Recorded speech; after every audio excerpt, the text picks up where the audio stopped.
آج کی اس شب میں قرآن عظیم کے 16 پارے مکمل ہو چکے ہیں، جس میں سورہ مریم اور سورہ طٰہٰ کی تلاوت مکمل ہوئی ہے، اور سورہ کہف کا بقیہ حصہ جو کل باقی رہ گیا تھا۔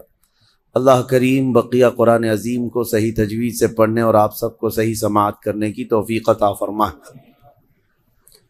سورہ مریم یہ ایک ہی سورہ ایسی ہے جو کسی خاتون کے نام سے آئی ہے۔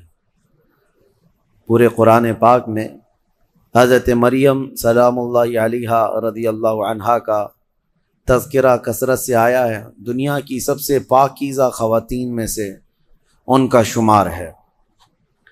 حضرت بی بی مریم کی ولادت کا واقعہ میں تیسرے پارے کی تفسیر میں سورہ آل عمران میں عرض کیا تھا کہ ان کے ماں باپ نے منت کی تھی، ان کے حضرت بی بی مریم کی ماں حنہ اور ان کے والد عمران، انہوں نے منت کی تھی کہ اگر بیٹا ہوگا تو بیت المقدس میں وقف کریں گے۔ پھر وہ بیٹی پیدا ہوئی، پھر بھی انہوں نے بیت المقدس میں وقف کیا، اور جب حضرت بی بی مریم کچھ جوان ہوئیں تو ایسا ہوا کہ اللہ کریم کے حکم سے جبرائیل امین علیہ السلام آئے اور آ کر کے ان سے کہا کہ میں تمہیں ایک بیٹا دینے کے لیے آیا ہوں۔ تو حضرت بی بی مریم گھبرائیں، کہا انی اعوذ بالرحمن منک ان کنت تقیا، اگر تو نیک آدمی ہے تو دور ہو جا، میں اللہ کی پناہ مانگتی ہوں تجھ سے، مجھے آج تک کوئی مرد نے چھوا تک نہیں ہے۔ تو پھر حضرت جبرائیل نے کہا انما انا رسول ربک لاہب لک غلاما زکیا، میں تو تیرے رب کا فرشتہ ہوں، تیرے رب کا قاصد ہوں، بھیجا ہوا ہوں، اور تجھے ایک بیٹا دینے کے لیے آیا ہوں۔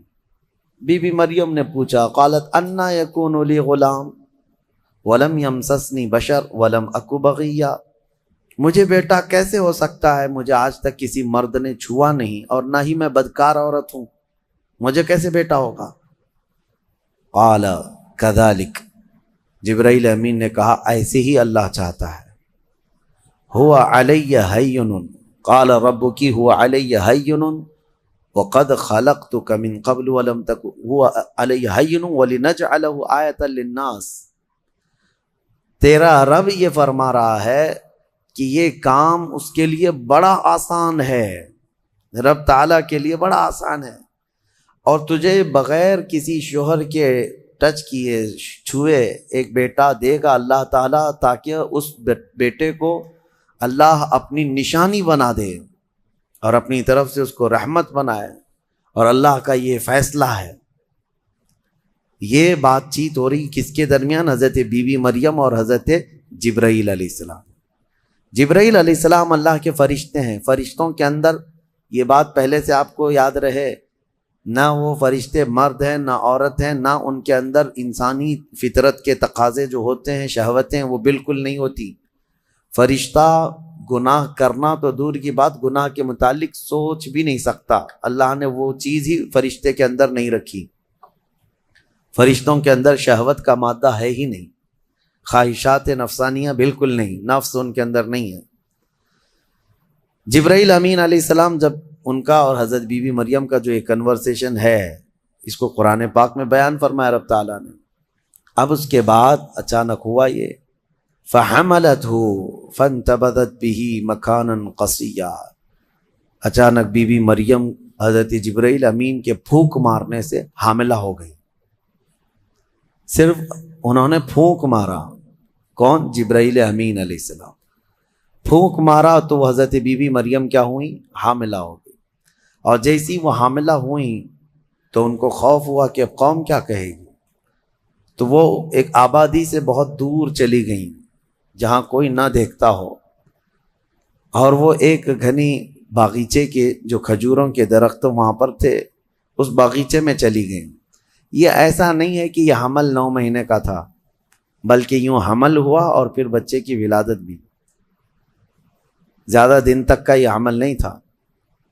بہرحال جب حضرت بی بی مریم بچے کی ولادت کے آثار نظر آنے لگ گئے، قریب ایک باغیچے میں گئیں، وہاں کا تذکرہ بھی رب تعالیٰ فرماتا ہے فَأَجَاءَهَا الْمَخَاضُ إِلَى جِذْعِ النَّخْلَةِ، ایک کھجور کے درخت کی جڑ کو پکڑ کر کے وہ بیٹھی رہی اور پھر اس کے نیچے سے وہاں سے آواز دینے لگی اپنے رب کو کہ مولا میری حفاظت فرما۔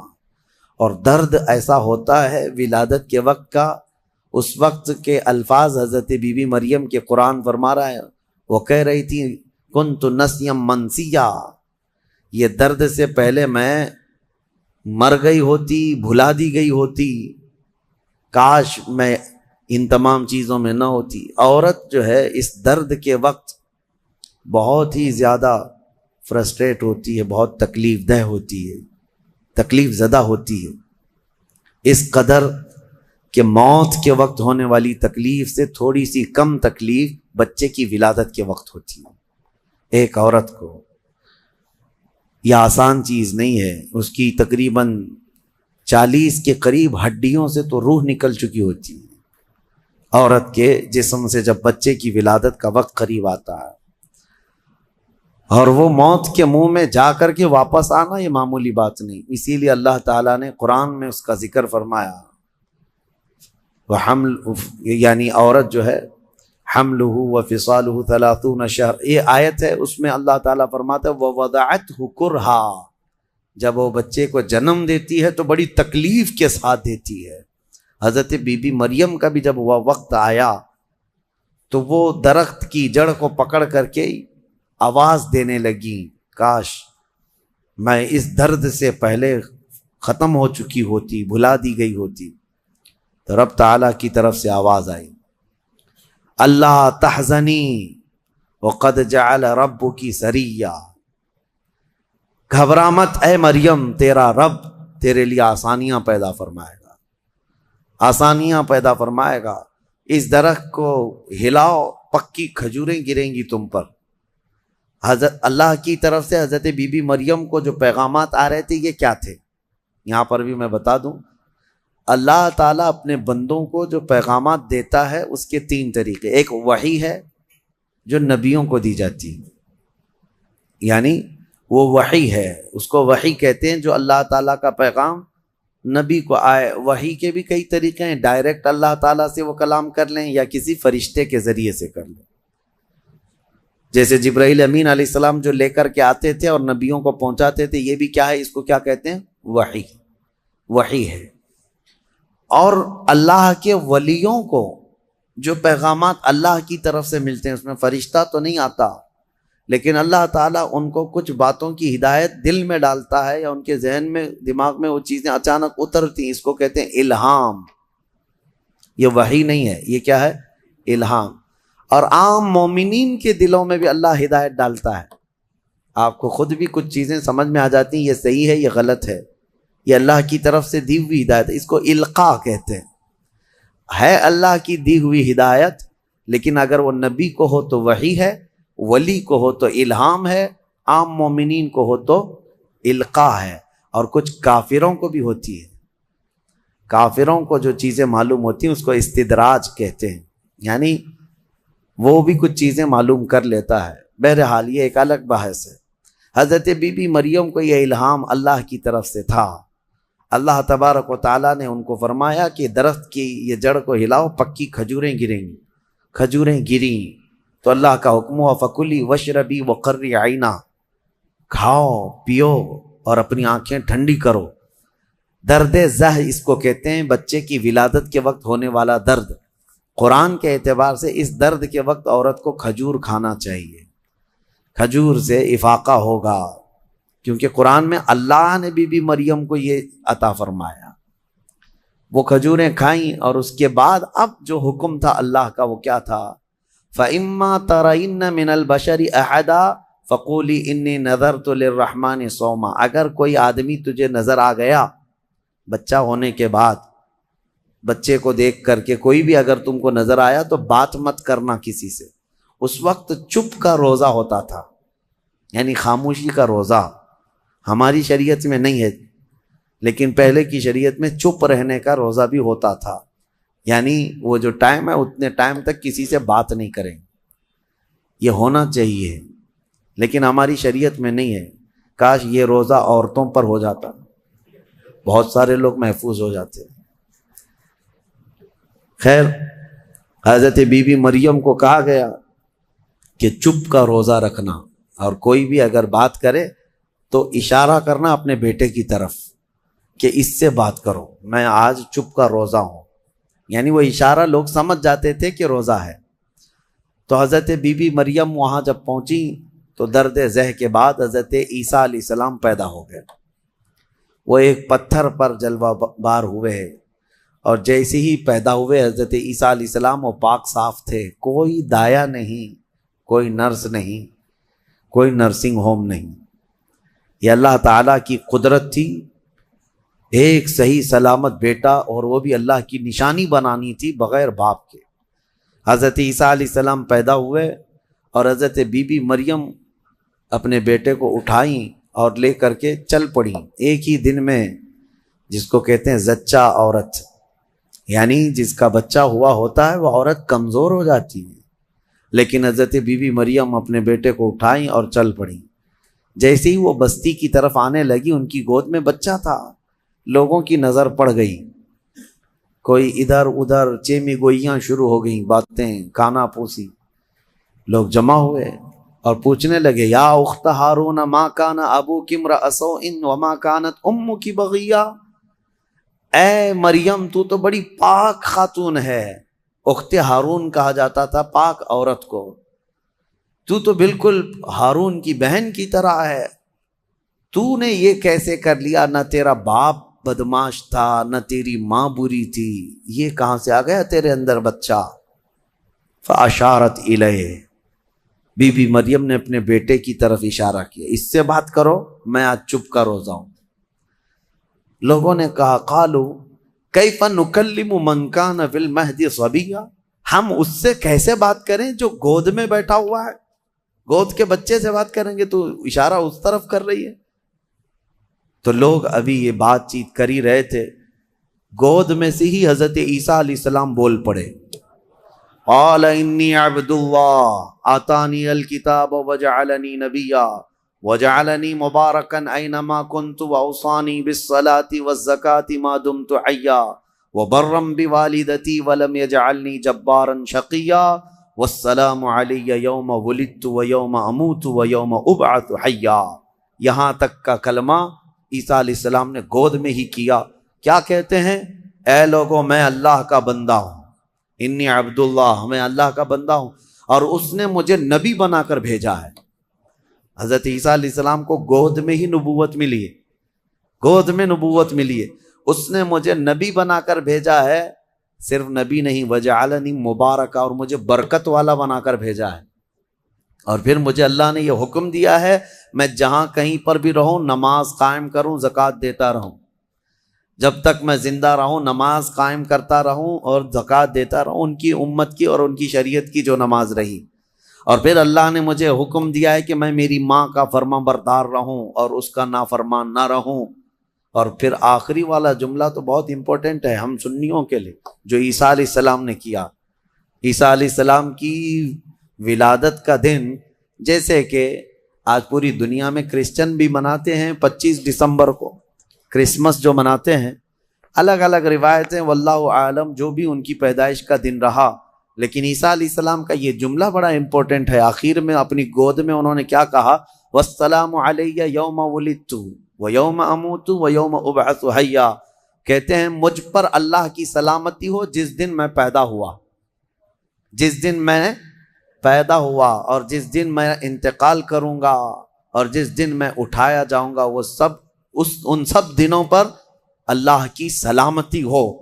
عیسیٰ علیہ السلام جس دن پیدا ہوئے وہ سلامتی والا دن ہے، تو 12 ربیع الاول کیوں نہ سلامتی والا دن؟ میرے آقا صلی اللہ علیہ وسلم جس دن پیدا ہوئے کیا وہ سلامتی والا دن نہیں ہے؟ اور ایک نبی خود اپنی ولادت کے دن سلام بھیج رہے ہیں، اور یہاں کروڑوں امتی اپنے نبی کے پیدائش کے دن سلامتی بھیجیں، تو یقیناً یہ قرآن کے حکم کے مطابق ہے۔ بہرحال یہاں تک بات ہوئی، اب چپ ہو جانا چاہیے۔ بچے کی زبان سے جب یہ باتیں سن لی، یہ معجزہ نہیں تو اور کیا ہے؟ اس کے بعد عیسیٰ علیہ السلام ایسا نہیں کہ گود میں ہی بولتے تھے، بس اتنا بولے اور خاموش ہو گئے۔ پھر جب بولنے کی عمر آئی بچوں کی، تب آپ پھر بولنے لگے۔ اب عیسیٰ علیہ السلام کے متعلق اب سنیے، جب آپ پھر جوان ہوئے، اور عجیب و غریب باتیں، ظاہر سی بات ہے اللہ کے نبی ہر زمانے میں پاک لوگ ہوا کرتے، پاکیزہ لوگ، ان کی زبان میں اثر الگ۔ پھر اللہ تبارک و تعالیٰ نے آپ کو جب نبوت گود میں عطا کی تھی تو جوان ہوتے ہی آپ نے تبلیغ اپنے دین کی شروع فرمائی، لوگوں کو ایمان کی طرف بلائے، ایک خدا کی عبادت کی طرف، آخرت کی طرف لوگ آتے رہے اور آپ کی طرف متوجہ ہوتے رہے۔ یہ زمانہ یہودیوں کا ہے، بڑے ڈینجر لوگ ہیں ہر زمانے میں، یہ یہودی بڑے ڈینجر ہیں، یہ ظالم جو ہے معمولی نہیں ہے۔ کیوں ان کے اوپر اللہ نے قرآن میں لعنت فرمائی ہے؟ یوں ہی نہیں، یہ ان یہودیوں نے تقریباً 10,000 نبیوں کا قتل کیا ہے۔ ہاں، جیوز لوگوں کو آج برا لگتا ہے میری تقریروں کو کوٹ کر کے بہت ساری جگہ، اس وجہ سے تو میری تقریریں لے کر اسرائیل والے بیٹھے ہیں، مجھے ویزا نہیں دیتے، مجھے اس سے فرق نہیں پڑتا۔ ہمارے لیے جو اصلی ویزا ہے وہ مدینہ طیبہ کا ہے، جب تک وہ دروازہ کھلا ہے ہماری روح جسم میں باقی ہے۔ اور میرے آقا صلی اللہ تعالی علیہ وسلم کے عنایت سے، ان کے کرم سے ہمیں اتنا یقین ہے کہ اگر جانے کی طاقت استطاعت کہیں کی بھی نہ ہو، اتنا یقین ضرور ہے میرے اعمال کا بدلہ تو جہنم ہی تھا، میں تو جاتا میرے سرکار نے جانے نہ دیا۔ جب وہ جائیں گے اپنے غلاموں کو ساتھ لے کر جنت میں جائیں گے انشاءاللہ۔ یہودیوں نے اس وقت بھی نبیوں کی دشمنی کی تھی، اب عیسیٰ علیہ السلام کے دشمن ہو گئے۔ ان کو یہ تھا کہ ان کی طبیعت کے خلاف جب بھی کوئی بات کرے تو اس کے دشمن ہو جاتے تھے۔ یہودیوں کو یہ چاہیے تھا کہ ان کی طبیعت میں جیسی ہے ویسی شریعت ہونی چاہیے، الگ سے اللہ کے احکامات کو نہیں ماننا ہے، کتاب کے جو احکامات ہے اسے نہیں ماننا ہے، نبیوں کے احترام نہیں ہے، ان کو خود کی بنائی ہوئی شریعت چاہیے۔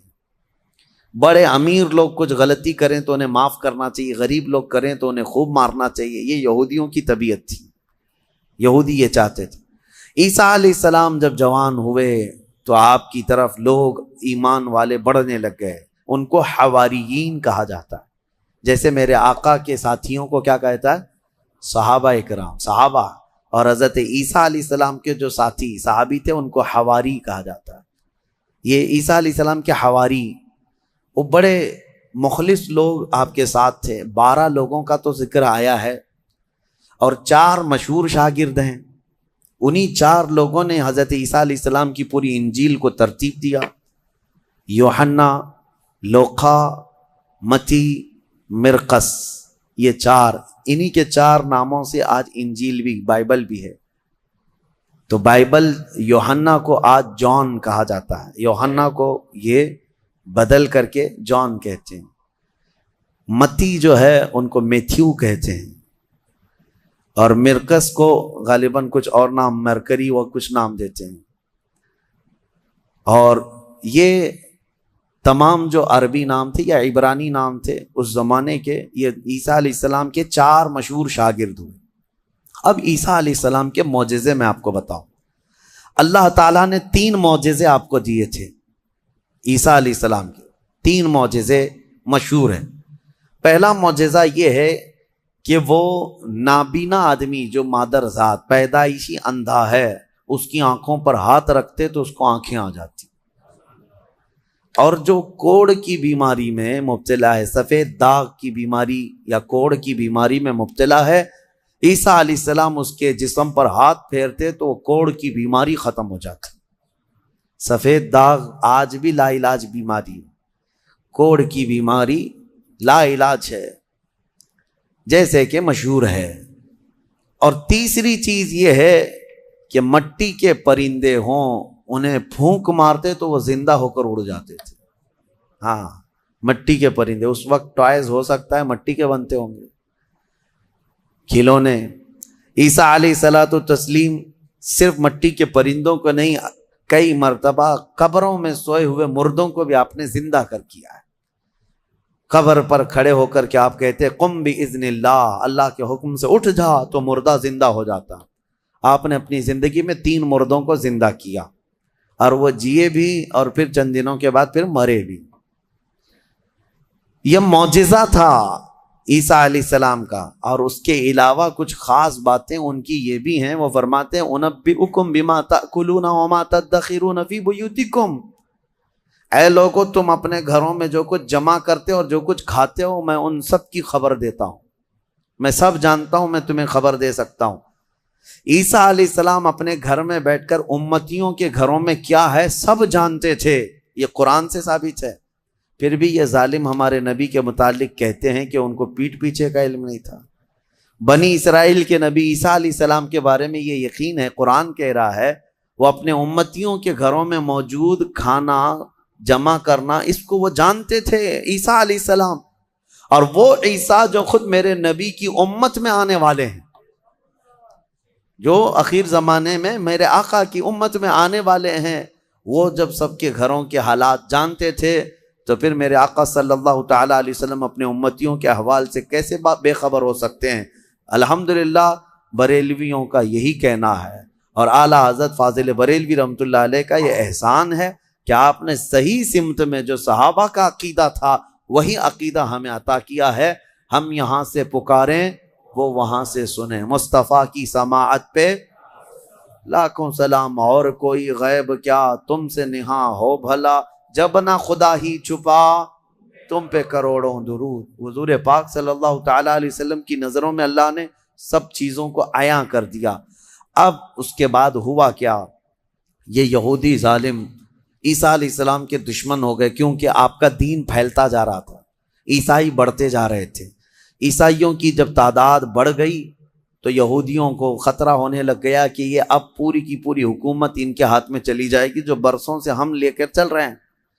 تو انہوں نے حضرت عیسیٰ علیہ السلام کو مارنے کا پلان بنایا، جیسے پہلے نبیوں کو مارتے تھے پھر انہوں نے مارنے۔ آج آپ کو یہ لگ رہا ہوگا کہ عیسائی اور یہودی مل چکے ہیں، یہ جھوٹی ملاقاتیں ہیں ان کی، یہ صرف اور صرف اسلام کی دشمنی میں دونوں اپنی جنگوں کو ٹھنڈی رکھے ہیں، ورنہ ہر زمانے میں سب سے زیادہ خطرناک لڑائیاں عیسائیوں کی اور یہودیوں کی ہوئی۔ قرآن نے بھی کہا ہے۔ ابھی اگر میں کہوں تو لوگوں کو عجیب سا محسوس ہوگا، ہٹلر کا ظلم کیا تھا؟ یہودیوں کے خلاف تھا۔ اور بیت المقدس میں ہرکیولس جس کو ہرقل کہا جاتا ہے، اس نے تو توڑ کر کے اینٹ سے اینٹ بجا کے رکھ دیا تھا۔ ٹائٹس ایک بادشاہ گزرا عیسائیوں کا، اس نے تو پورے یہودیوں کو ختم کر رکھا تھا، خون سے نہلا دیا تھا پوری زمین کو۔ بہت مرتبہ ان کی لڑائیاں ہوئی، اور جب یہودی پاور میں آتے عیسائیوں کو مارتے تھے۔ یہ جنگیں تو چلتی رہی ہیں کتنے سالوں تک۔ وجہ بھی ہے جنگوں کی کہ انہوں نے شروع کیا، یہودیوں نے عیسائیوں کو برباد کرنے کے لیے انہوں نے پہلے کیا کیا، ان میں گھس کر کے ان کے عقیدے کو چینج کیا۔ پہلے عیسائی ایمان والے تھے، عیسیٰ علیہ السلام پر ایمان رکھتے، اور عیسیٰ علیہ السلام کو اللہ کا بیٹا نہیں اللہ کا رسول مانتے تھے، اللہ کے رسول ہیں وہ۔ یہودیوں نے انہیں گمراہ کیا، پادری بنا بنا کر کے ان میں گھسا دیا، کہ وہ پادری ایسے چرچوں میں گئے جہاں جا کر کے انہوں نے بائبل کو اپنے انداز سے شرح لکھنا شروع کیا کہ اس کا مطلب یہ ہے، اس کا مطلب یہ ہے، اور پھر بعد والی جنریشن نے اس کا عقیدہ بنا لیا۔ یہ یہودی اسی طرح سے ہماری امت میں بھی گھس گھس کر کے فرقے بنا ہے، ان کا کام یہ ہے ہر زمانے میں۔ اور یہ میں ہوا میں نہیں بول رہا ہوں، باضابطہ انہوں نے یہ سب کام کر کے کتابیں بھی لکھی ہیں کہ ہم نے یہ کیا ہے، اعتراف کیا ہے۔ مارکیٹ میں آج کتابیں ملتی ہیں، یہ جو کرتے ہیں، اور اس کے بعد اعترافی کتاب بھی لکھتے ہیں کہ ہم نے یہ کام کیے ہیں۔ بہرحال عیسیٰ علیہ السلام کو قتل کرنے کا منصوبہ بنایا اور ان کے گھر کے اطراف جمع ہو گئے۔ عیسیٰ علیہ السلام کو اللہ تعالیٰ نے وحی کے ذریعے بتا دیا کہ تمہارے دشمن تمہارے قتل کے درپے ہیں۔ عیسیٰ علیہ السلام اپنے حواریین سے رات میں ملاقات کرتے ہیں، ان کو دین کے ساری باتیں پیش کرتے ہیں، اور جو انجیل تھی جس کو یہ بائبل کہتے ہیں وہ سب اپنے شاگردوں میں تقسیم کر دیا، اور سب کو الگ الگ جگہ جانے کا حکم دیا کہ تم فلاں جگہ چلے جاؤ، تم فلاں جگہ چلے جاؤ، تم فلاں جگہ چلے جاؤ۔ اور پھر سب کو یہ اپنی آخری وصیت میں کہا میں اللہ کے حضور جا رہا ہوں۔ یہ ان کے آخری پیغامات تھے اپنے شاگردوں کو، اپنے صحابہ کو، اپنے حواریین کو کہا۔ ان کے حواریین سب چلے گئے، عیسیٰ علیہ السلام اکیلے تھے گھر میں۔ اب یہودیوں نے ان کے گھر کا گھیراؤ کر لیا. یہ قرآن سے جو بات ثابت ہے وہ میں بتا رہا ہوں، یہ آج تک عیسائیوں کو بھی ان کی کتابوں میں نہیں ملی بات، ان کو اس چیز کا علم نہیں ہے، لیکن قرآن میں ہے. کیونکہ عیسیٰ علیہ السلام گھر میں تھے، اس کے بعد عیسائیوں کو کہاں سے پتہ چلے گا کیا ہوا تھا. عیسیٰ علیہ السلام کے جو حواریین تھے وہ بھی دور چلے گئے تھے، گھر میں کیا ہوا کسی کو نہیں معلوم. ہوا یہ کہ یہودی قتل کرنے کے لیے آئے اور اپنے ایک بندے کو، اپنے ایک قاصد کو گھر میں بھیجا، جاؤ دیکھو عیسیٰ ہیں کہ نہیں. وہ اندر آیا دیکھنے کے لیے، عیسیٰ علیہ السلام تلاوت میں مشغول تھے. اسی وقت قرآن میں اللہ فرماتا ہے ہم نے عیسیٰ علیہ السلام کو اللہ نے آسمانوں پر اٹھا لیا. عیسیٰ علیہ السلام کو آسمانوں پر اٹھا لیا گیا، اور جو اندر آیا تھا اس کو عیسیٰ علیہ السلام کی شکل دے دیا اللہ نے. اور وہ بھی پوری شکل نہیں، آدھی شکل، اوپر سے وہ عیسیٰ علیہ السلام کی شباہت کا دکھتا تھا. وہ اندر ڈھونڈ ہی رہا ہے، بہت لمبا ٹائم ہو گیا. یہودیوں نے دیکھا ہمارا بندہ اندر گیا ابھی تک آیا نہیں. بہت دیر انتظار کرنے کے بعد جب وہ نہیں آیا باہر، تو سارے یہودی تلوار سوتے خود ہی گھس گئے اندر گھر کے اندر، اور جا کر کے دیکھا تو یہ شخص کھڑا تھا، عیسیٰ علیہ السلام کی شکل تھا. پکڑ کر کے لائے اسی کو کہ عیسیٰ مل گیا، عیسیٰ مل گیا. وہ جوش میں تھے، لا کر کے سولی پر چڑھا دیا اپنے ہی بندے کو. اس کو سولی پر، سلیب پر چڑھا دیا اور قتل کر دیا. وہ پھانسی پر بیچارہ چڑھ گیا. اس کے بعد ان کی دماغ میں یہ بات آئی، اب کھوپڑی کھلی کہ ہمارا بندہ کہاں گیا، جس کو ہم نے گھر میں چیک کرنے کے لیے بھیجا تھا وہ کہاں گیا. تو بعض لوگوں نے پیر یعنی ناف سے لے کے نیچے تک کا حصہ دیکھ کر کے کہا یہ تو ہمارا بندہ دکھتا ہے، ہمارا آدمی دکھتا ہے جس کو ہم نے اندر بھیجا تھا، اس لیے کہ اس کے نیچے کا حصہ جو ہے ہمارا وہ جو شخص تھا اس سے ملتا جلتا ہے. تو پھر وہ کہنے لگے یہ اگر ہمارا یہ آدمی ہے تو پھر عیسیٰ کہاں گئے، وہ کہاں ہے، گھر کے اندر سے کہاں چلے گئے، ہم نے تو گھر کا گھیراؤ کیا تھا. وہ اسی شک میں پاگل ہوتے رہے بیچارے. یہ اگر عیسیٰ ہے تو ہمارا شخص کہاں ہے، اگر یہ ہمارا شخص ہے تو عیسیٰ کہاں ہے. اور زبردستی کسی کو پھانسی دے دیا، پھانسی پر چڑھایا اور اعلان بھی کر دیا سب کو کہ ہم نے عیسیٰ علیہ السلام کو پھانسی دے دیا. بیچارے یہ عیسائی نادان لوگ یہودیوں کی بات پر مان بھی گئے کہ ہاں ہمارے عیسیٰ جو ہے صلیب پر چڑھ گئے، صلیب پر چڑھ گئے. حالانکہ عیسیٰ علیہ السلام صلیب پر نہیں چڑھے. ہمارا عقیدہ یہ ہے کہ عیسیٰ علیہ السلام زندہ ہیں اور ان کو آسمانوں پر اٹھایا گیا ہے اور وہ آئیں گے واپس. اب یہاں بات یہ ہے کہ عیسائی سارے بھی جو ہے صلیب کے قائل نہیں تھے. یہ تو بہت زمانے کے بعد یہ سب آیا، یہ جو صلیب کا جو نشان ہے، پلس کا جو نشان ہے، یہ نشان جو ہے بہت دنوں کے بعد ان کا آیا اور اس پر پھر وہ لٹکا بھی دیتے ہیں. عیسائیوں میں بھی الگ الگ فرقے ہوئے، آرتھوڈکس ہے، کیتھولک ہے، اور پھر کئی فرقے ایسے ہیں جن میں پرانے زمانے کے عقائد پر وہ لوگ قائم رہے کہ اللہ کی وہ نبی ہیں، بیٹا نہیں ہے. بہرحال ان میں فرقے پیدا کرنے والے یہودی ہیں. اب میں یہاں پر ایک بات کہہ کر اپنی گفتگو کو سمیٹتا ہوں کہ یہ واقعہ ہو کر 550 سال گزر گئے تھے. عیسائی یہودی لڑتے تھے، مرتے تھے. 570 سال گزر گئے عیسیٰ علیہ السلام کے آسمانوں پر اٹھائے جانے کے بعد. تب مکہ مکرمہ میں محمد الرسول اللہ تشریف لائے، میرے آقا تشریف لائے. اور پھر جب آپ نے نبوت کا اعلان فرمایا اور قرآن اترنے لگا تو اللہ نے قرآن کی آیتوں میں 550 سال سے جو مسئلہ لٹیگیشن کا شکار تھا، کیوں سمجھ لیں جو پراپرٹی کسی کے حل میں نہیں ہوتی ہے، اس طرح کا مسئلہ تھا کہ کوئی حل نہیں کر پاتا کہ آخر ہوا کیا تھا. یہ اسلام کا احسان ہے یہ عیسائیوں پر بھی کہ قرآن نے بتایا کہ عیسیٰ علیہ السلام صلیب پر نہیں گئے بلکہ آسمانوں پر اٹھائے گئے. اور دوسری بات، عیسائیوں پر ایک بڑا احسان قرآن کا یہ بھی ہے کہ یہودی ہمیشہ بی بی مریم کو گالیاں دیتے رہے. یہودی ہمیشہ الزام لگاتے رہے کہ مریم کے ہاں بغیر باپ کے بیٹا پیدا ہو گیا، غلط عورت تھی، نعوذ باللہ معاذ اللہ. یہودی گالیاں دیتے رہے اور عیسائی صفائی دیتے رہے. لیکن یہ احسان ہے قرآن کا ان پر بھی کہ بی بی مریم کے ساتھ کیا ہوا تھا، یہ پوری تفصیل اللہ نے قرآن میں بتائی۔ عیسائیوں کو تو یہ چاہیے کہ قرآن کا احسان ہمیشہ ماننا چاہیے۔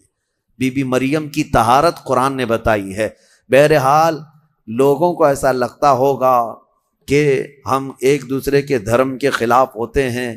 آپ یہاں آ کر کے دیکھیں کرسچینٹی کے اندر جو کچھ بھی آج تبدیلی ہے ہم اس کے قائل نہیں ہیں، لیکن عیسیٰ علیہ السلام اور حضرت بی بی مریم کے لیے ہم اپنی گردنیں ہمیشہ اسی طرح احترام میں جھکاتے ہیں، کیونکہ میرے نبی نے فرمایا کہ وہ اللہ کے نبی تھے۔ اب ایک اور بڑا ان کا جو گمراہی کا عقیدہ ہوا، کیا؟ وہ ٹرائنیٹی کا عقیدہ، تثلیث جس کو کہتے ہیں، تین خدا ماننا۔ کہتے ہیں ہے ایک ہی لیکن تین حصے، یہی تو ہندو بھی کرتے ہیں، ہے ایک ہی ہے باقی اوتار ہیں سب۔ اسی طرح عیسائیوں میں شرک آ گیا۔ کیسے؟ وہ کہتے ہیں ایک خدا ہے، اس کو فادر کہتے ہیں، گاڈ فادر، وہ فادر ہے، اور بیٹا سن ہے، یعنی عیسیٰ علیہ السلام کو سن کہتے ہیں، اور پھر بی بی مریم میری ہے۔ ایک فرقہ یہ کہتا ہے کہ تین ہیں، ایک فادر ہے، ایک سن ہے، اور ایک میری ہے، یہ تین ہیں۔ اور ایک فرقہ ہے تین خدا مانتا ہے، اس میں ایک حضرت اللہ کو، دوسرے عیسیٰ کو، اور تیسرے جبرائیل امین کو، روح القدس کو، یہ بھی خدا۔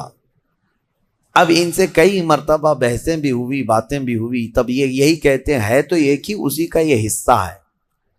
اور آج ہم نے قرآن میں تلاوت کی ہے، سورہ مریم کے اخیر میں اللہ نے فرمایا وَمَا يَنبَغِي لِلرَّحْمَنِ أَن يَتَّخِذَ وَلَدًا، اللہ کو یہ زیب نہیں دیتا کہ وہ کسی کو بیٹا بنائے، کسی کو بیٹا بنائے۔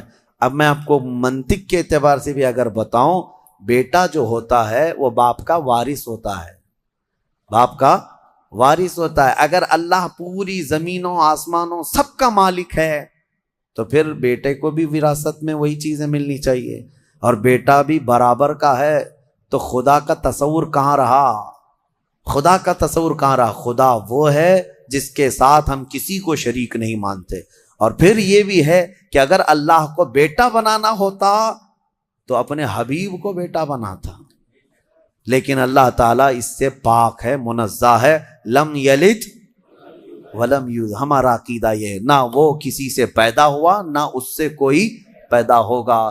انہیں اس عقیدے سے باز آنا چاہیے۔ لیکن ایک خوشخبری ہے، ایک خوشخبری ہے کہ دنیا میں جتنے عیسائی ہیں، کرسچین ہیں، یہ چاہے مانے نہ مانے، عیسیٰ علیہ السلام جب دنیا میں آئیں گے تو روایات میں یہ ملتا ہے کہ وہ سب کے سب پھر ایمان لائیں گے انشاءاللہ۔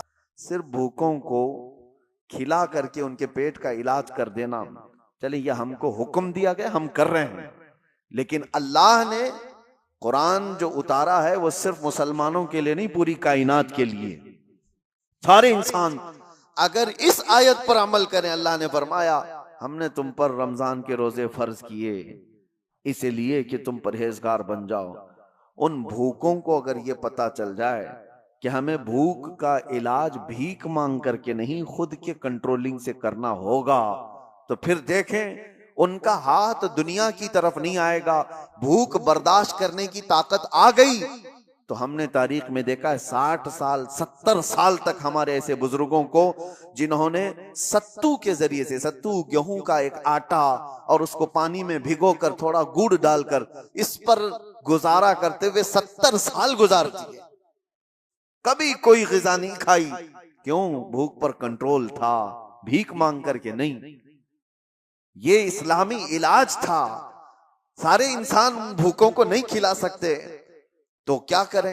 ابھی مثال کے طور پر میں آپ کو ابھارتا جاؤں کہ غریبوں کا خیال کرو، مسکینوں کا خیال کرو، کرنا بھی چاہیے، بھوکوں کا خیال کرو۔ آپ کو دوسروں کی بھوک کا احساس ہو، آپ اٹھیں گے، لیکن کیا دنیا میں موجود سارے بھوکوں کا علاج آپ کر لیں گے؟ اور کب تک کریں گے؟ نہیں کر پائیں گے۔ اس وجہ سے حکم یہ ہے ان بھوکوں کے لیے بھی کہ تم بھوک کی وجہ سے غلط راستہ اختیار نہ کر لو، بھیک مانگنے نہ لگ جاؤ۔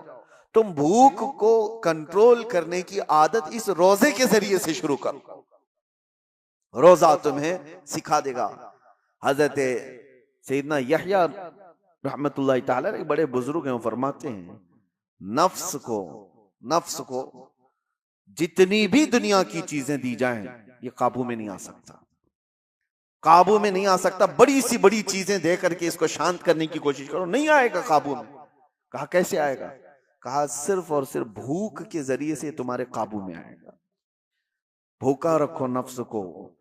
ایک جوان آئے حضور کی بارگاہ میں، کہا یا رسول اللہ صلی اللہ علیہ وسلم شادی کی عمر ہو گئی لیکن کرنے کی طاقت نہیں، استطاعت نہیں، ذرائع نہیں، اسباب نہیں ہے، کیا کروں؟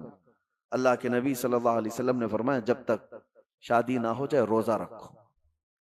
اپنی شہوت کو کنٹرول میں رکھنے کے لیے حضور نے کیا فرمایا؟ روزہ رکھو۔ تم روزے کے ذریعے سے اپنے نفس کو قابو میں رکھ سکتے ہو۔ نوجوانوں کو آج بھڑکتا ہوا جو نفس ہے گناہوں کی طرف ابھارتا ہے، جتنا یہ کھاتے جائیں گے اتنی شہوت بڑھتی چلی جاتی ہے۔ اسی لیے کہا گیا روزہ ایک ڈھال ہے، اور روزہ ایک ایسی دوا ہے جو انسان کے نفس کو جو بھڑکتا ہوا بے قابو ہوتا ہے اس کو قابو میں لے آتا ہے۔ اسی لیے میں آپ کو بتاؤں اللہ کے نبی صلی اللہ تعالی علیہ وسلم نے دو چیزوں کا حکم دیا۔ ایک تو مسکینوں اور غریبوں کو کھلانے پلانے کا حکم تو ہے ہی اسلام میں، خیرات کرو ان کو دو، لیکن دوسرا حکم صحابہ کو بھوکا رکھ کر کے ان کو کنٹرول کرنا سکھایا ہے۔ ایک صحابی حضرت ابو ہریرہ رضی اللہ تعالی عنہ فرماتے ہیں کہ ایک دن مجھے شدت کی بھوک لگی، میں گھر سے نکلا کہ رسول پاک صلی اللہ تعالی علیہ وسلم کے بارگاہ میں جا کر کے عرض کروں کہ آقا کھانے کے لیے بھوک بہت زیادہ لگی ہے۔ تو میں جیسے ہی باہر آیا تو حضور اپنے حجرے سے نکل رہے تھے۔ توجہ سے سنیں، حضرت ابو ہریرہ عرض کرتے ہیں پیٹ دکھا کر کے یا رسول اللہ صلی اللہ علیہ وسلم الجوع، بھوک بھوک۔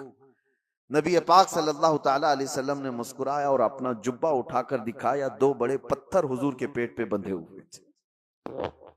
حضرت ابو ہریرہ کہتے ہیں کہ اللہ کے نبی صلی اللہ تعالی علیہ وسلم مجھ سے زیادہ بھوک کو برداشت کر رہے ہیں۔ پتھر باندھنا ایک علامت تھی کہ بھوک کو کنٹرول کرنے کے لیے پیٹ پر پتھر باندھے جاتے تھے۔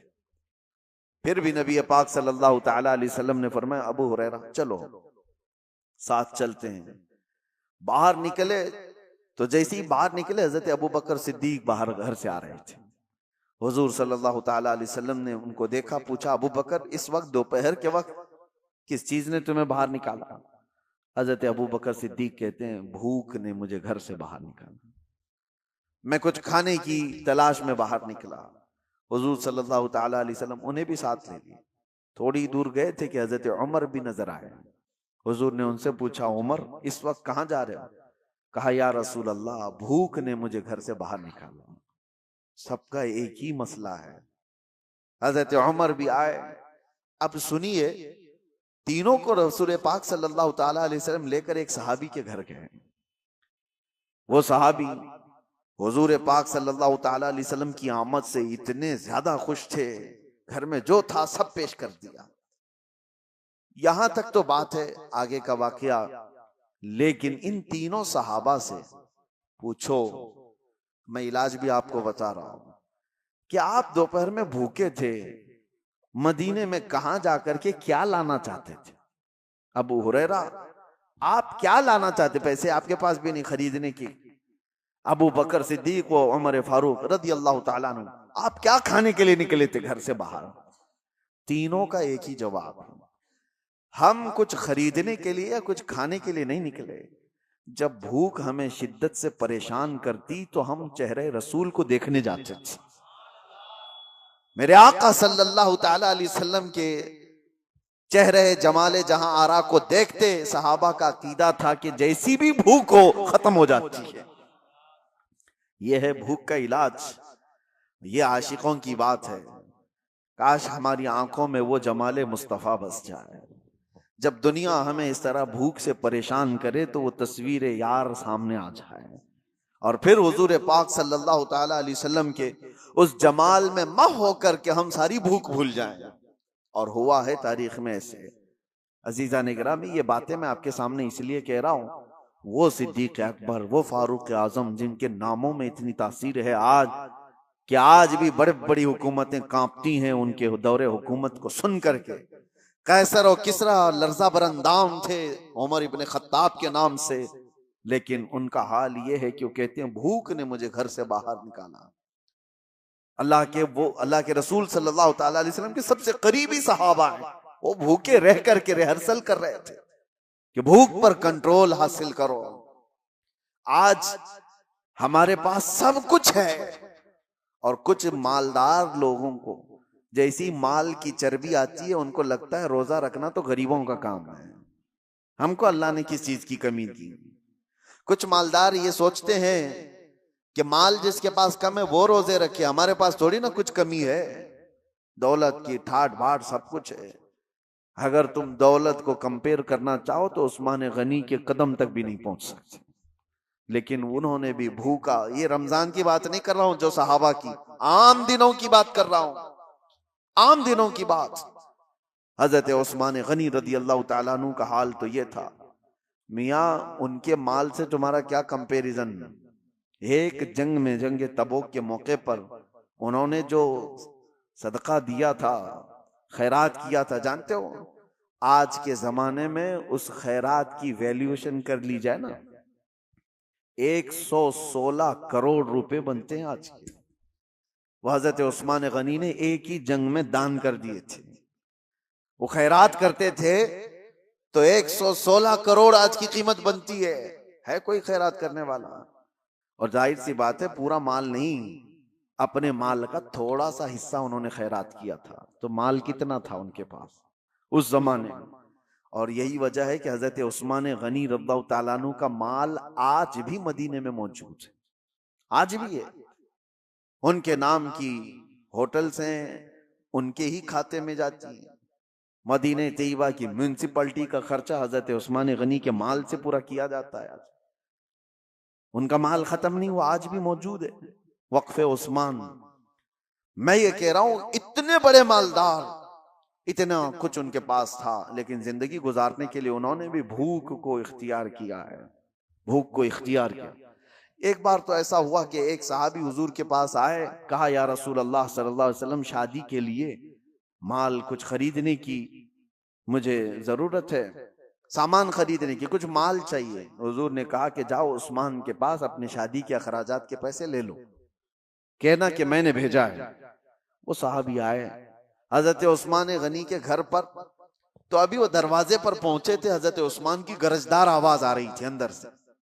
یہ صحابی ٹھٹک کر کھڑے ہو گئے، سنا کہ ڈانٹ رہے ہیں وہ کسی کو، وہ اپنے خادم کو ڈانٹ رہے تھے، اپنے غلام کو ڈانٹ رہے تھے حضرت عثمان غنی. یہ کان لگا کر باہر سے سنتے ہیں کہ کس بات پر ڈانٹ رہے ہیں. تو دیکھا کہ خادم کو، غلام کو اس بات پر ڈانٹ رہے ہیں کہ چراغ میں اس نے بتی تھوڑی زیادہ کر دی تھی، تیل زیادہ جل رہا تھا، بتی کو تھوڑا سا لمبا کر دیا تھا تو تیل زیادہ جل رہا تھا. عثمان غنی اس بات پر خادم کو خوب ڈانٹ رہے ہیں. تو یہ صحابی باہر سے سنتے ہیں اور واپس چلے جاتے ہیں. جو اپنے گھر میں چراغ کے تیل جلنے پر غصہ کرتا ہو میری شادی کا خرچہ کہاں سے دے گا؟ واپس چلے گئے. دوسرے دن آئے، وہی وقت تھا، آج پھر گرجدار آواز آ رہی تھی اندر سے. انہوں نے سنا آج پھر کسی کو ڈانٹ رہے ہیں، آج پھر خادم کو ڈانٹ رہے تھے. کس بات پر؟ اس بات پر کہ دال میں نمک زیادہ کیا ہوا ہے. زیادہ نہیں، ٹیسٹی بنایا ہوا ہے. نمک کے بغیر تو ٹیسٹ آتا نہیں، تو ٹیسٹ اچھا کر دیا. تو حضرت عثمان غنی اس کو ڈانٹ رہے ہیں کہ نمک اتنا استعمال کر لیا کہ دال لذت والی ہو گئی ہے، زیادہ کھائی جا سکتی ہے. تو یہ صحابی جو باہر کھڑے تھے انہوں نے کہا یہ تو دال پر اور چراغ پر غصہ کرتے ہیں، یہ میرے شادی کا خرچہ کہاں سے دیں گے؟ واپس پلٹ رہے تھے، حضرت عثمان غنی نے ان کو دیکھ لیا، کہا کہ کل بھی تم آئے تھے، آج بھی تم آئے، کیا بات ہے، کس لیے آئے؟ انہوں نے کہا بات در حقیقت یہ ہے کہ اللہ کے نبی صلی اللہ علیہ وسلم نے تمہارے پاس مجھے بھیجا، میرے شادی کے اخراجات آپ سے میں حاصل کروں، لیکن آپ 2 دن سے میں دیکھ رہا ہوں غصے میں ہیں، خادم کو خوب ڈانٹے جا رہے ہیں، کبھی چراغ پر کبھی دال پر. میں نے یہ سوچا کہ کہاں میری شادی ہو سکتی ہے ان کے مال سے. حضرت عثمان غنی نے کہا قسم خدا کی تو کیا اللہ کے نبی کا حکم ہو تو 70 شادیاں میں تنہا کر دوں. لوگوں کے مدد کے لیے میرا مال کھلا ہوا ہے، لیکن جو تم نے دیکھا میرے گھر میں وہ میرے اپنے ضرورت کے لیے چیزیں تھیں۔ خادم نے چراغ کو، بتی کو زیادہ کیا، تیل زیادہ جلتا گیا، نمک اتنا ڈال دیا کہ دال زیادہ کھائی جا رہی۔ اس بات پر میں نے غصہ اس لیے کیا کہ کل قیامت کے دن رب ذوالجلال اگر حساب لے لے، کیا عثمان تجھے اتنی ہی روشنی کی ضرورت تھی، تو نے اتنا زیادہ کیوں جلایا؟ اگر رب تبارک و تعالی حساب لے لے کہ تو نے دال جتنے پر تیرا گزر ہو سکتا تھا اس سے زیادہ کھایا کیوں، اس لذت بڑھ گئی تیری، تو میں کیا جواب دوں گا؟ اس لیے تربیت کے لیے میں اپنے خادم کو ڈانٹ رہا تھا، یہ نہیں کہ دوسرے کو دینے کے لیے کبھی ڈانٹا۔ یہ حضرت عثمان غنی تھے جنہوں نے مالداری کے اوج پر پہنچ کر کے بھی کنٹرولنگ دکھایا دنیا کو۔ آج لوگ یہ سمجھتے ہیں بہت مال آ جائے تو ہمارا نہیں ہے کام روزہ رکھنا، تراویح پڑھنا، یہ غریبوں کا کام ہے۔ اور اگر تمہارے دماغ میں ایسا ہے تو ٹھیک ہی ہے کہ اللہ غریبوں کو پسند بھی فرماتا ہے۔ اللہ تعالیٰ غریبوں کے گھر رمضان بھیجا ہے، وہ روزہ بھی رکھتے ہیں اور تراویح بھی پڑھتے ہیں، اور اسلام غریبوں سے شروع ہوا ہے اور غریبوں میں ختم بھی ہو جائے گا۔ میرے عزیزوں، بھوک کے متعلق ایک بات اور عرض کرتا ہوں، کہاں صحابہ کرام نے اپنے گھروں میں کس طرح کیا۔ حضور صلی اللہ تعالیٰ علیہ وسلم ایک دن گھر سے نکلے، اس وقت بھی ایک صحابی حضور کے ساتھ ہے، کہتے ہیں کہ رسول پاک صلی اللہ تعالیٰ علیہ وسلم حضرت فاطمہ کے گھر گئے۔ حضرت فاطمہ اس وقت گھر میں اکیلی بچوں کے ساتھ، دیکھا کہ آواز نہیں نکل رہی ہے بچوں کی۔ حضرت فاطمہ رضی اللہ تعالیٰ عنہ، نہیں میں یہ بات بعد میں عرض کرتا ہوں، حضور پاک صلی اللہ تعالیٰ علیہ وسلم کی ایک دعوت ہوئی حضرت ابو ایوب کے گھر۔ حضور پاک صلی اللہ تعالیٰ علیہ وسلم جیسے ہی پہنچے، انہوں نے ایک بکری کا بچہ ذبح کیا اور آپ کی دعوت کر دی۔ صحابہ جو ساتھ میں تھے، 2 صحابہ، حضور صلی اللہ تعالیٰ علیہ وسلم کھانے کے لیے بیٹھے تو حضرت ابو ہریرہ کہتے ہیں کھانے کی خوشبو اتنی تھی کہ جلدی سے جلدی لپکنے کا دل کر رہا تھا، ہاتھ لگا دوں۔ ظاہر سی بات ہے جو بندہ 3 دن سے بھوکا ہے وہ کھانے کے دسترخوان پر ہاتھ رکھنا ہی چاہ رہے تھے۔ رسول پاک صلی اللہ تعالیٰ علیہ وسلم نے کہا گھر والوں سے کہ ایک کٹوری اور ہو تو دے دو۔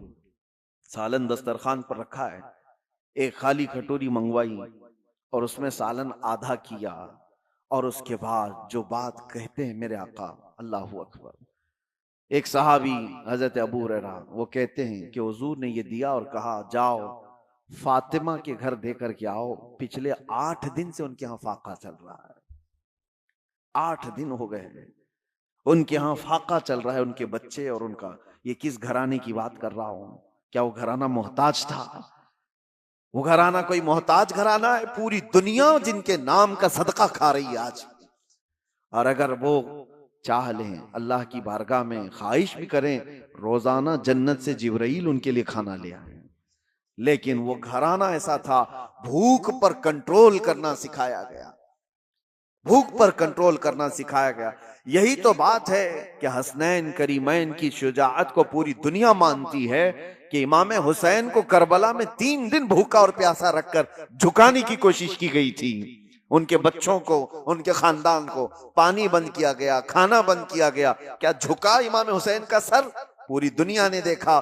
یزید کے سامنے جھکنا تو دور کی بات ہے، ہاتھ بھی آگے بڑھانے کو تیار نہیں ہوئے۔ وجہ کیا تھی؟ تم آج بھوک سے حسین کو آزما رہے ہو، ان کی ماں تو بچپن میں بھوک کی تربیت دے چکی تھی، بچپن میں ان کو بھوک کی تربیت دی گئی ہے، بھوکا رہنے کی عادت دی گئی ہے۔ ارے روزے ان کے گھر کے ہیں، یہاں پر فاقہ ان کے گھر کا ہے۔ یہی تو بات ہے کہ آج اپنے بچوں کو اگر آپ بھوک کو برداشت کرنے کی تربیت دے دو، انشاءاللہ میرا یہ کہنا ہے کہ کبھی تمہارا بچہ حرام روزی کی طرف نہیں جائے گا، وہ کبھی ایسا نہیں ہوگا کہ اپنے لذتوں کے لیے کچھ بھی کھا لے گا۔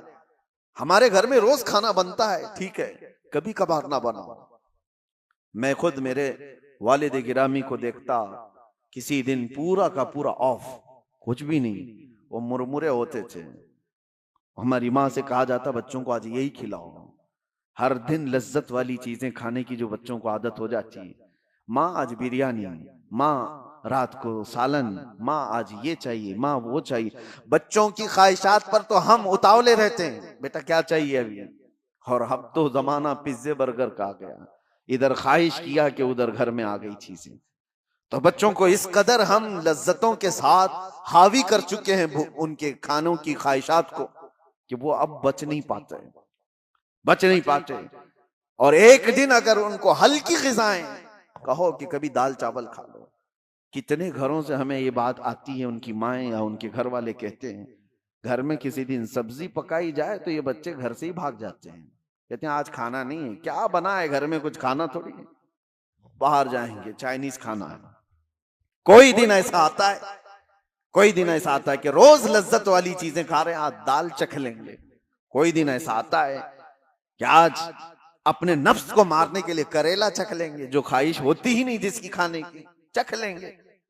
میرے عزیزو، یہ بھوک کو اگر تم نے کنٹرول نہیں کیا تو یہ ایسا گھوڑا ہے جو کہیں رکتا نہیں.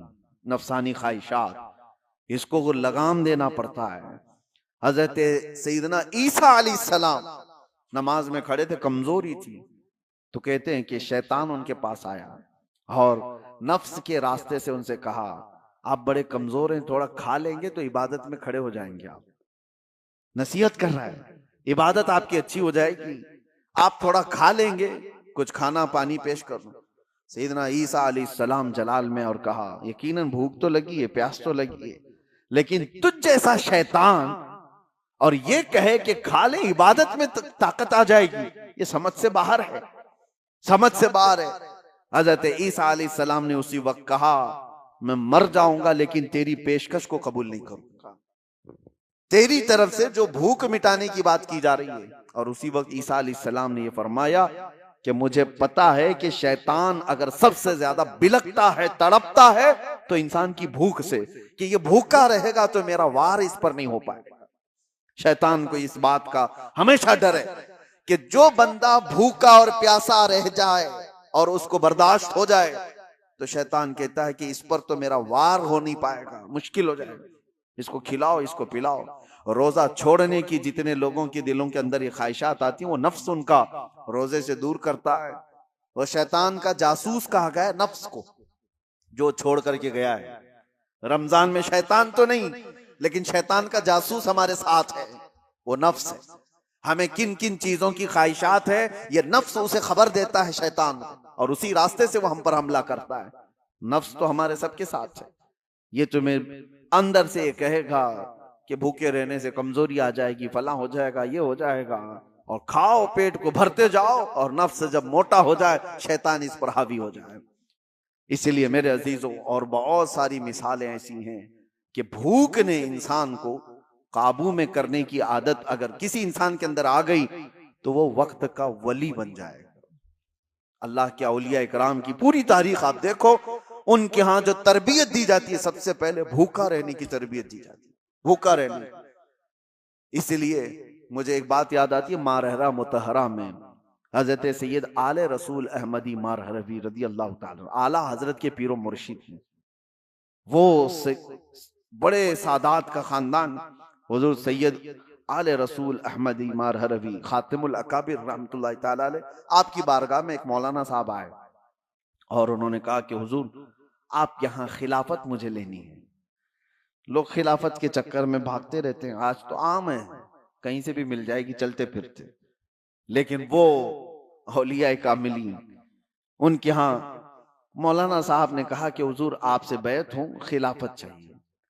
تو حضرت خاتم الاکابر نے کہا آج تو آئے ہاں آپ رات میں، کھانا کھائیے، آرام کیجیے، کل دیکھیں گے، بات کریں گے. تو خادم سے کہہ کر کے ان کو مچھلی منگوائی، اور روہو مچھلی اور یا کوئی اور ایک خاص قسم کی مچھلی، بھنی ہوئی مچھلی ان کو خوب کھلانے کے لیے حکم دیا. حضرت نے ان کو خوب کھلایا، لیکن خادم سے کہا تھا پانی مت دینا، مچھلی پیٹ بھر کر کے کھلاؤ. ان کو خوب مچھلی پروسی گئی، اور جیسی وہ شکم سیر ہو گئے، خادم نے کہا آتا ہوں، اور دروازہ بند کر کے چلا گیا. پانی کچھ دیا ہی نہیں.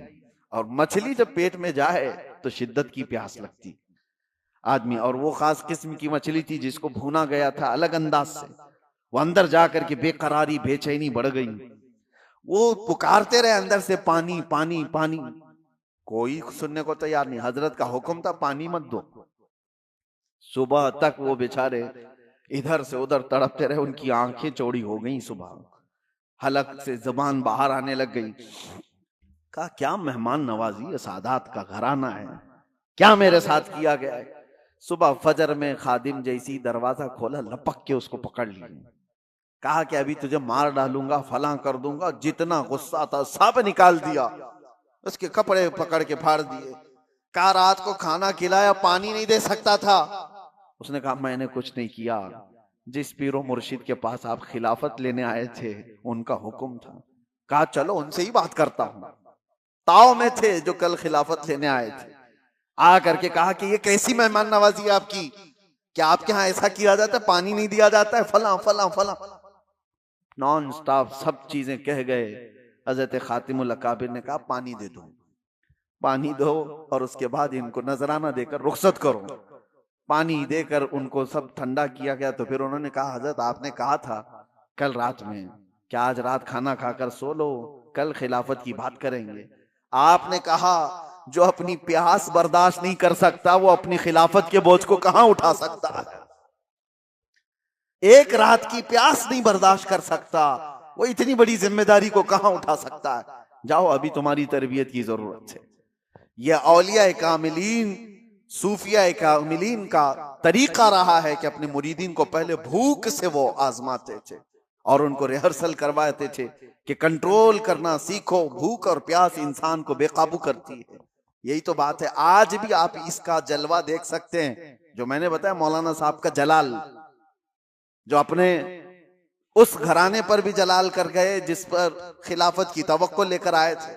اس کا آپ اس کی ایک جھلک آپ اپنے ہاں بھی دیکھ سکتے ہیں. شام کا وقت دیکھو، عصر کے بعد سب کا چہرہ اور کس انداز سے ان کا پارا گرم رہتا ہے. افطاری سے پہلے کسی مسلمان کو ٹچ بھی کر دے کوئی جنگ ہو جاتی ہے.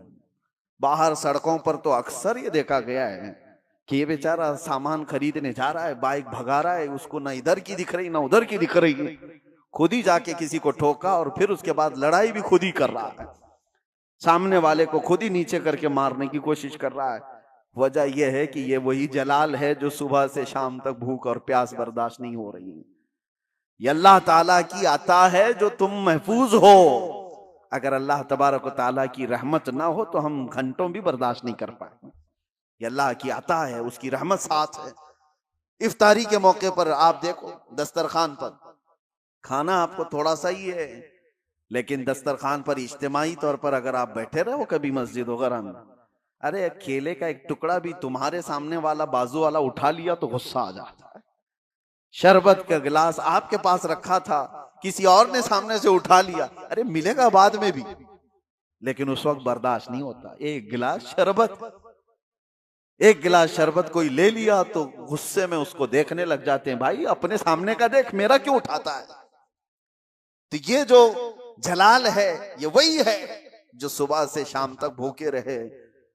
اللہ اکبر. میرے آقا صلی اللہ تعالی علیہ وسلم کے دربار میں بس یہ آخری بات، ایک بار افطار کا دسترخوان سجا ہوا ہے. حضور پاک صلی اللہ علیہ وسلم حضرت عائشہ سے کہتے ہیں، عائشہ حجرے میں تھی، دیکھو باہر کوئی مسافر تو باقی نہیں رہ گیا، ہمارے دسترخوان پر آ جائے. حضرت عائشہ کہتی ہے میں حجرے سے کھڑکی میں جھانک کر دیکھتی ہوں تو جنت البقیع قبرستان کے پاس ایک درخت تھا، وہاں کوئی اپنے گھوڑے کو باندھتا ہوا ایک آدمی نظر آیا. حضور سے وہ عرض کرتی ہیں کہ آقا ایک مسافر دکھتا ہے کہیں دور سے آیا ہوا. حضور نے اپنے صحابہ کو بھیجا، جاؤ جو آیا ہے اس کو لے آؤ دسترخوان پر. تو صحابی گئے اور ان سے پوچھتے ہیں کہاں سے آئے ہو. بڑا لمبا سفر طے کر کے کوئی آیا ہوا تھا اور اس نے پوچھا کہاں کا ارادہ ہے.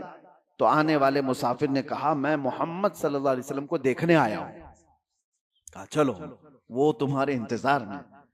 اسے معلوم بھی نہیں تھا. دسترخوان پر سب بیٹھے، وہ دسترخوان پر آ کر بیٹھ گئے. ایک ہی دودھ کا پیالہ تھا اور 70 صحابہ بیٹھے ہوئے. ایک دودھ کا پیالہ. کبھی تعداد صحابہ کی جو اصحاب صفہ ہیں حضور کے ساتھ، نبی پاک صلی اللہ تعالی علیہ وسلم دسترخوان پر بیٹھے، سب سے پہلے وہ نئے آئے ہوئے اجنبی مسافر کو حضور نے پیالہ پیش کیا، اس نے اٹھایا اور پورا ہی پی گیا۔ اب ظاہر سی بات ہے، روزے کا وقت ہے، جلال کیسا ہونا چاہیے کہ ہماری لیے تھوڑی سی تو چیز چھوڑتا، کسی ایک کی بھی ماتھے پر کوئی شکن نہیں، بلکہ میرے آقا نے اس کو پورا شکم سیر ہو کر پیتے ہوئے دیکھا تو مسکرایا اور کہا اللہ تجھے سیراب کرتے۔ یہ نہیں کہ اب ہم کیا کریں گے، ایک کھجور لی، خود حضور پاک صلی اللہ تعالی علیہ وسلم آدھا چبائے اور اس کے بعد صحابہ کو دیا، اسی پر افطار ہو گئی۔ کسی نے آنے والے مسافر سے نہیں کہا کہ سب کا تو کھا گیا۔ یہی تو بات ہے کہ آقا کے بارے میں کہا گیا ہے، آتا ہے فقیروں پہ انہیں پیار کچھ ایسا، خود بھیک دیں اور خود کہیں منگتے کا بھلا ہو۔ وہ دربار رسالت میں یہ صبر سکھایا گیا تھا صحابہ کو کہ بھوک اور پیاس جتنی بھی ہو، لیکن دوسرے کی اگر ضرورت ہے تو تمہاری ماتھے پہ شکن نہ ہے، پہلے اس کی ضرورت پوری ہو جائے۔ اللہ کریم اس رمضان المبارکہ کے روزوں سے ہمیں ہدایت کی توفیق عطا فرمائے۔ مولا کریم ہمارے نفس کو کنٹرول کی توفیق ہمیں عطا کرے، اور اللہ تعالیٰ اپنے وعدے کے مطابق ہمیں اس ماہ مبارکہ میں پرہیزگاری عطا فرمائے، تقوی عطا فرمائے، اور رسول کریم صلی اللہ تعالی علیہ وسلم کی بارگاہ کا قرب ہمیں نصیب فرمائے۔ وآخر دعوانا ان الحمدللہ رب العالمین۔ السلام علیکم۔